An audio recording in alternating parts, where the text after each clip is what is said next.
A paz do Senhor Jesus. Hoje o capítulo 3 da epístola que o apóstolo Paulo escreveu a Tito. Veja bem até o final, que mensagem forte. Já temos no canal o capítulo 1 e o 2. Veja-os também. Amém? Sempre agradeço a Deus por tudo, a vocês. E peço que se inscrevam no canal, compartilhem, deixem um like para que outras pessoas sejam alcançadas, também sejam um evangelizador da palavra de Deus. Terceiro capítulo de Tito, eu vou ler aqui os 4 primeiros versículos. Acompanhe.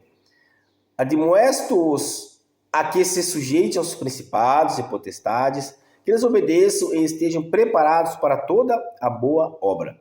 O 2, que ninguém infamem, nem sejam contenciosos, mas modestos, mostrando toda a mansidão para com todos os homens. Por quê? Também nós éramos noutro tempo, insensatos, desobedientes, extraviados, servindo a várias concupiscências e deleites, vivendo em malícia e inveja, odiosos, odiando-nos uns aos outros. E o 4, mas quando apareceu a benignidade e amor de Deus, nosso Salvador, para com os homens. Eu vou ler o 5 também. Não pelas obras de justiça que houvéssemos feito, mas segundo a sua misericórdia nos salvou pela lavagem da regeneração e da renovação do Espírito Santo. Amém? O terceiro capítulo de Tito é riquíssimo. Ele orienta os cristãos sobre como se comportar na sociedade, não só na sociedade daqueles tempos, mas como a palavra de Deus se renova na sociedade nos dias de hoje, como deve ser o comportamento de um cristão, destacando que a salvação ela vem pela misericórdia de Deus e não por mérito humano.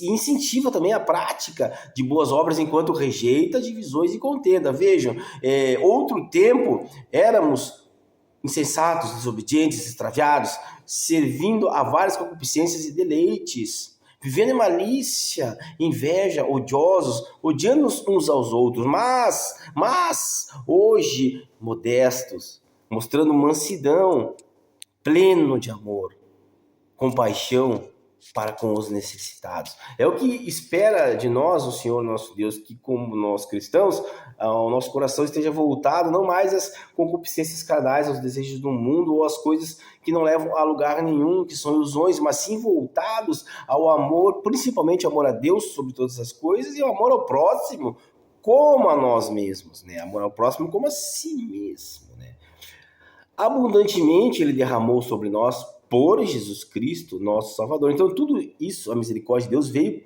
abundantemente através também de Jesus Cristo, que ele entregou para nós, para que por nós morresse, nossos pecados então foram perdoados. Naquele momento nós podemos então ter o quê? Uma nova vida. Podemos encontrar salvação. Temos uma oportunidade de ver na graça hoje. E não mais sobre a lei, a penosa lei que nos condenava automaticamente. Então, para que, sendo justificados pela sua graça, sejamos feitos herdeiros segundo a esperança de vida eterna. A vida eterna é tudo que nós queremos alcançar. Então, no 8 diz, fiel é a palavra. E isto quero que deveras afirmes, para que os que creem em Deus procurem aplicar-se às boas obras. Estas coisas são boas e proveitosas aos homens. Mas não entrem em questões loucas, genealógicas, contendas e nos debates acerca da lei, porque não são coisas inúteis e vãs. Naqueles tempos, a lei era a Torá, basicamente, os 5 primeiros livros da Bíblia, Gênesis, Êxodo e assim sucessivamente. E havia muitas discussões, muitas contendas, principalmente nos religiosos, fariseus e escribas, doutores da lei, e, enfim, saduceus e todos que eram considerados partidos políticos da época, onde estavam os homens mais cultos, mais ricos e, enfim, mais respeitados. Em vez de eles estarem focando naquilo que Jesus veio e focou, os necessitados, os órfãos e, enfim, nas viúvas, pessoas que socialmente eram exclusas e passavam por uma grande necessidade, eles focavam em debates longos e extremos sobre isso ou sobre aquilo, como fazer isso ou como fazer aquilo. Depois diziam que em si mesmo eles eram perfeitos aplicando a boa lei neles mesmos, enquanto que na verdade eram hipócritas. Então nos dias de hoje, prestamos atenção na palavra do Senhor. Prestamos atenção no nosso comportamento, como nós nos devemos portar. Eu aconselho também, dou aqui uma grande orientação, a ver também Mateus capítulo 5, 6 e 7. O Sermão da Montanha também nos ensina, a carta a Tiago é riquíssima nessa área também. Aqui no canal temos sim uma playlist sobre toda a carta de Tiago, procure aqui no canal. Também temos vídeos que falam sobre o Sermão do Monte, como um cristão se porta, como ele deve se portar, orientado pelo próprio Espírito Santo de Deus, orientado por Deus. Não é eu que estou te dizendo como tem que te portar, é a Bíblia que está afirmando como nós devemos nos portar. E também diz, outrora nós éramos assim, ou seja, nós éramos como mundanos mesmo. Mas agora nós somos cristãos, então nosso comportamento não deve ser mais como era antes, deve ser como Deus ensina agora. Né? E quantos querem essa nova vida? Porque requer entrega, requer dedicação e outras coisas mais. Não é um caminho fácil. Por isso que dizem, a porta é estreita para quem quer o reino de Deus. Mas para quem quer o mundo, a porta é larga, porque passa muitas.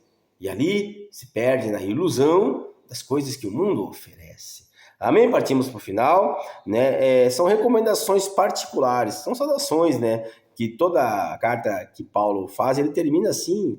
Então ele diz a partir do versículo 12, quando te enviar Artemas ou Tiquito, procura vir ter comigo a Nicópolis, porque deliberei invernar ali. Acompanha com muito cuidado Zenas, doutor da lei, e Apolo, para que nada lhes falte.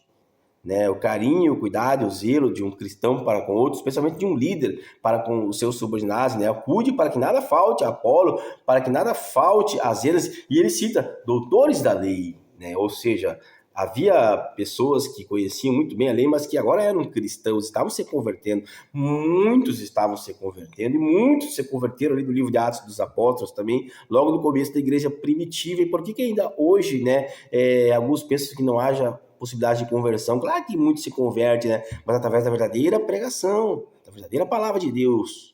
Amém? Não das ilusões que muitos trazem, pregando aí coisas que não tem nada a ver com a palavra do Senhor. É preciso examinar as Escrituras para você não ser enganado. É preciso ler a Bíblia. E hoje em dia é muito mais difícil ler a Bíblia do que no século passado, por exemplo, porque com o avanço da tecnologia, tudo se resume.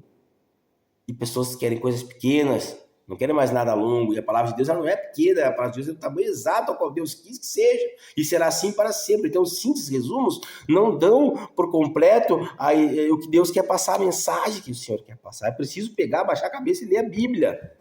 Amém? E os nossos aprendem então também a aplicar essas boas obras. E aqui terminamos das coisas necessárias, para que não sejam infrutuosos, né? Saúdam todos os que estão comigo.